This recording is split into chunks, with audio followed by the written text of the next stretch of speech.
More than a century after Hatshepsut, Egypt was ruled by the Ramessides, great warriors and builders. But by the end of the 19th dynasty, the empire was weakening. Corruption, conspiracies, power struggles. In this world of intrigue lived Tausert, the great royal wife of Pharaoh Seti II. Seti II ruled briefly. After his death, the throne passed to his son by a concubine, Siptah. The boy was only about 10 years old and was ill, possibly with polio. Someone had to rule. Tausert, the boy's stepmother, became regent. She was not just a queen. She was the daughter of Merneptah and granddaughter of Ramesses the Great himself. The court was in chaos. A powerful courtier named Bey seized control. He was a foreigner, possibly Syrian, yet he rose to become chancellor. He claimed titles that belonged only to pharaohs. Some scholars believe that Bey, not Tausert, was the true ruler of Egypt. Inscriptions from that time show Bey as equal to a king. At the temple of Amun in Karnak, his name was written in a cartouche, a privilege reserved for pharaohs alone. Tausert tolerated his presence, for now, but she was watching and learning. In the 5th year of Siptah's reign, something changed. An ostracon, a clay fragment, recorded a royal order. The great enemy Bey has been killed. The execution was most likely ordered by Siptah himself, who was coming of age. Bey's fall cleared the way for Tausert. Soon after, Siptah died. Tausert proclaimed herself pharaoh. She took the throne named Sider Meriamun, daughter of Ra, beloved of Amun. The woman who had ruled from the shadows stepped into the light, but her reign would be short. Tausert became the last pharaoh of the 19th dynasty. Her independent reign lasted only about 1 to 2 years. It was enough time to begin construction. In the Valley of the Kings, her tomb, KV-14, was being built, one of the largest there. On her monuments, she ordered herself depicted with full royal regalia. Her cartouches were carved in stone. Her name was included in the king lists, but almost none of her statues survive. Those who came after destroyed her images. Today, we can only guess what she looked like. But Egypt was dying. Decades after Ramesses III, the country was sinking into economic chaos. Grain prices soared. Temples were looted. Officials stole.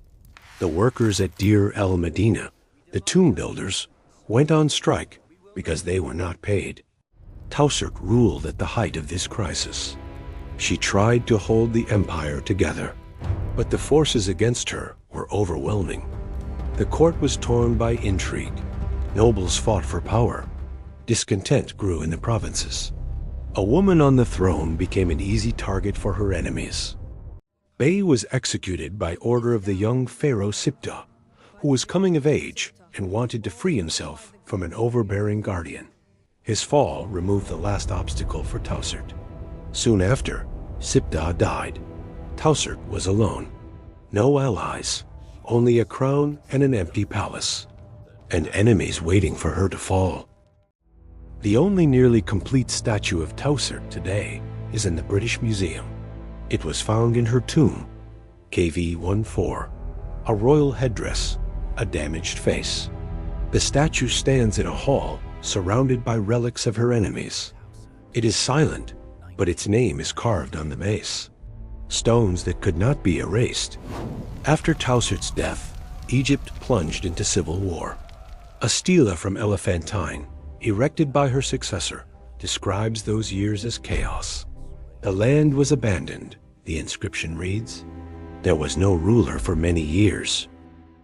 Power was seized by Setnakhte, the founder of the 20th dynasty. He was a military commander, possibly a distant relative of the Ramessides. He proclaimed himself pharaoh and began to erase the memory of Tausert. Her name was chiseled from all lists. Her statues were toppled. Setnakhte appropriated Tausert's tomb. He expanded KV-14 added new chambers, and rewrote the names. His sarcophagus stands where hers should have been. Her own sarcophagus was later reused for the burial of a prince. Setnakhte's son, Ramesses III, continued this war against memory. At his temple in Medinet Habu, he excluded Tausert and even Siptah from the list of legitimate pharaohs. He wanted the world to forget that a woman had ever ruled Egypt. In the official history written by the victors, Tausert's years of rule were simply credited to Setnakhte. Her achievements were erased. Her name was forbidden. She became she who should not have been, but the stones they tried to destroy survived. The entrance to tomb KV-14 in the Valley of the Kings. It has been 3,000 years. Inside, 2 sarcophagi. One belonged to Tausert, the other to her enemy, who stole her tomb. In this silence, one cannot help but ask, can memory be killed if it is carved in stone? Tausert was not just one of the female pharaohs. She was the last ruler of the great 19th dynasty, the dynasty of Ramesses the Great. Her rise to power was possible only because the direct male line had died out. She was a contingency, and she lasted as long as she could. Unlike Hatshepsut, she had no 20 years of peace and prosperity. She inherited a country on the brink of collapse. The economy was failing. Officials stole. Workers went on strike. Tausert did not rule in a golden age. She ruled in the twilight of an empire.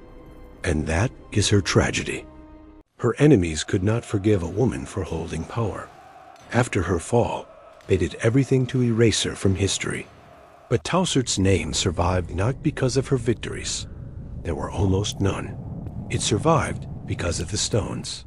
Her tomb, stolen from her, still bears traces of her cartouche. Setnakhte's sarcophagus stands in her tomb, but the walls of KV-14 still hold her name.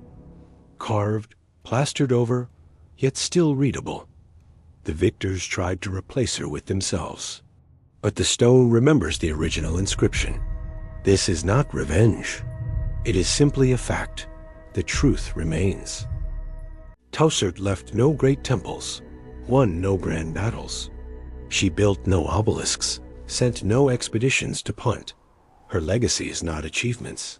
It is the very fact that a woman ruled in the darkest of times, and she was not forgotten. Even those who wanted to erase her could not. 4 women, 4 crowns, 4 ways of fighting for power. Meretnith, Sobenferu, Hatshepsut, Tausert. Each received what she deserved, but Tausert received the least. She ruled in chaos and was erased. Yet the stones of KV-14 still whisper her name. Would you have dared to take the crown when the whole world was against you? Subscribe for more dark history.